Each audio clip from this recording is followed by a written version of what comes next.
has an Egyptian origin. That's, you know. But it's interesting they found this same stuff in Egypt in 1945. So meanwhile, they killed these. Dead Sea Scrolls you talking about? No, this is called the Nag Hammadi Library of the Gnostic Texts. Are those texts different from? Yeah, the Dead Sea Scroll was found in 1948. This was found in 1945. This is more advanced than the Dead Sea Scrolls. It's more of it. It's more advanced than the Dead Sea Scrolls. We talking about some shit that they can give you 1 million years worth of history in about 4 or 5 pages. That's how advanced it is. We talking about each line of the damn text might scan 100 years within a fucking sentence or two. That's how advanced it is. That's the pharaonic thought I'm talking about. That you couldn't get from the Book of the Dead, but once they translated it into Coptic, we get this, what they were really talking about. And that's when this subordinate deity comes up. But anyway, they bring out this whole Roman thing, and all of a sudden, they got an instrument that they can dominate the world with. Because they have, Paul and them have gone in and tailored this shit, that it can be used both ways. But Paul and them, the one that they did, it was close to the original, till they had to do the Conference of Nicaea and 8 other conferences to modify it. You see what I'm saying? To modify it. Yeah. But what we're talking about, what is the difference between, you asked the question, what would be the difference between the modern day Christian model and the ancient model? Right. The Christian model, the modern day Christian model, was tailored to take advanced concepts that goes on the inner workings of the body and make them literal. So they say sublime mythology makes grotesque history. So one thing they did to make it literally historicalized everything. And none of that shit was historical. There was never Jesus over in the what you call it. I want to ask you a question. Now let's look at this. You a black Hebrew. You ought to know where the hell a damn black man came and taught amongst your ass. Why is it that you can't find no black Hebrew or no modern day white Jew to bear witness to the Jesus thing? You would think if a person going to give you the Messiah, that's something hell to take. Everybody talk about a Jewish Messiah, but yet you can't find no Jew to bear witness to that. That's true. What is that? Because the Jew knew, like all the other ancient people in the world. See, the Jew knew that, first of all, that was some Roman propaganda of the Hebrew. He knew, just like the Egyptian knew, just like the Greek knew, just like the Mesopotamian knew, like the Babylonian knew, like the ancient African knew, that the Christ that is to come can only come one time in history. First of all, there's 2 things. First of all, Christ is a title. And we all are the living Christ, because Christ is the level we can rise to. But the Christ, the true Christ, that is supposed to be the end-all and be-all, he can only come one time in history. And that's at the end of the world. Now, I'll tell you why I know this. Because I done studied alchemy to know this.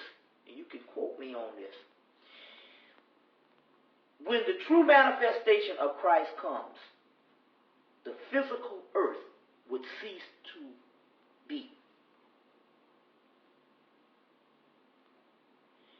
For the mere fact that we got a physical earth, whatever teachers or whatever couldn't have been the true Christ. The Hebrews knew this. The Hebrews said, wait a minute, hold on. We get our origin in Egypt. And the Egyptians knew like everything else. Horus comes. And Horus comes to kill. To kill? To kill. Oh, Horus comes to kill.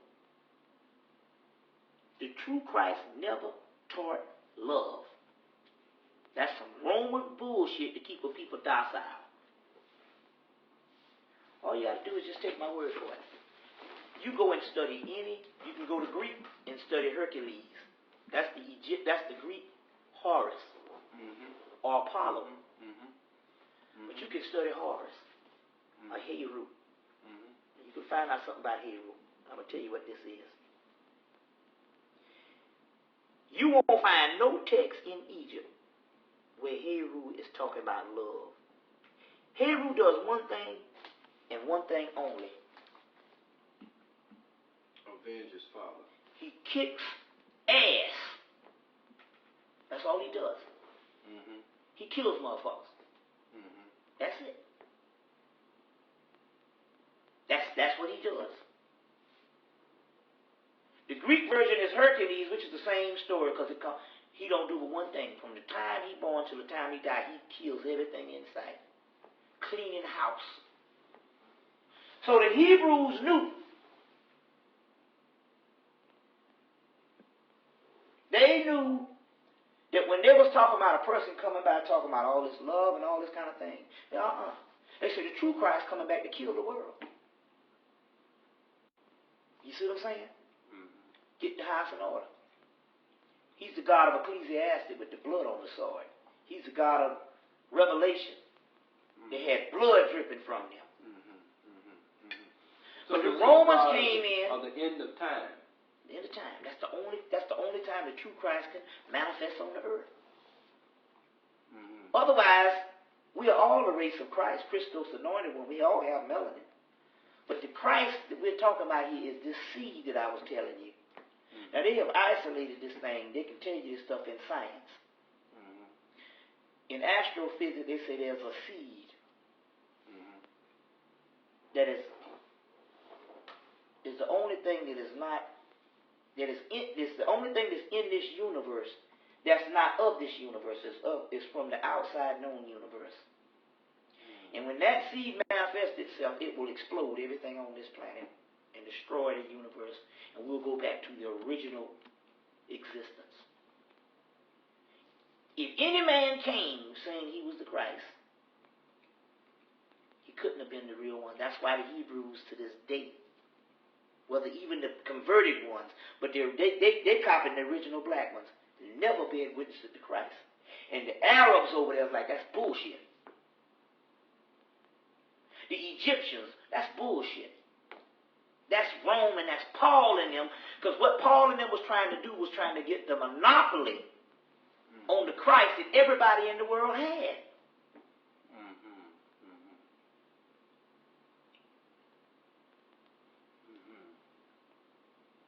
You see what I'm saying?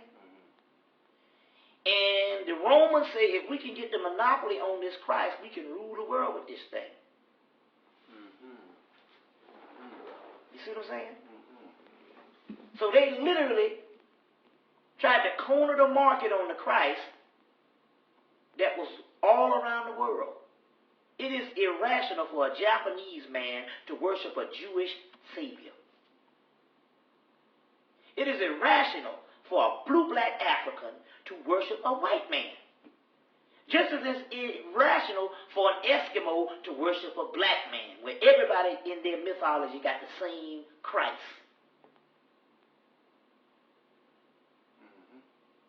But the Romans came in because they wanted to dominate the world. And they tried to get the monopoly on the Christ by saying that this is the only true Son of God. And basically this person just comes up and tell you to do all this love and all this crazy thing. But guess what? The text came up in 1945. The true Christ, the one that comes from the Coptic Horus. He don't say none of that shit.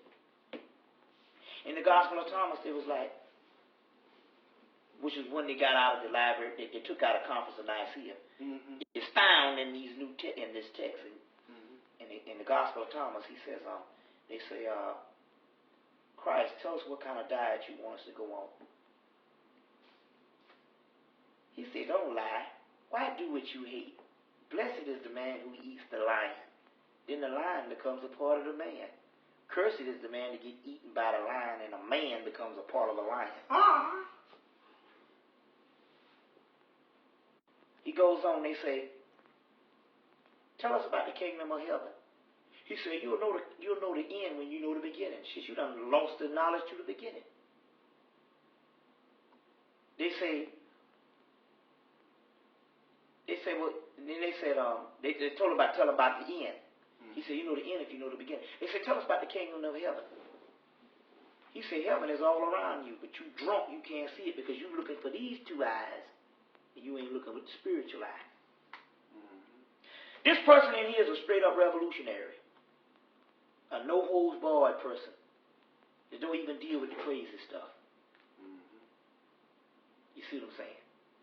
So clearly the text that they dug up in 1945 that dates back to Coptic Egypt and only in the Metanella is a totally different thing. And that's the original one before the Romans stole it and turned it into the New Testament. But don't get me wrong, the New Testament got all the stuff in it. It's just that for the first time you can't go by page for page, but you can go into the pages and find the same stuff. That's the difference. The Bible is still a viable thing. You just can't go by from A to Z, but you can go into the pages and it's all there.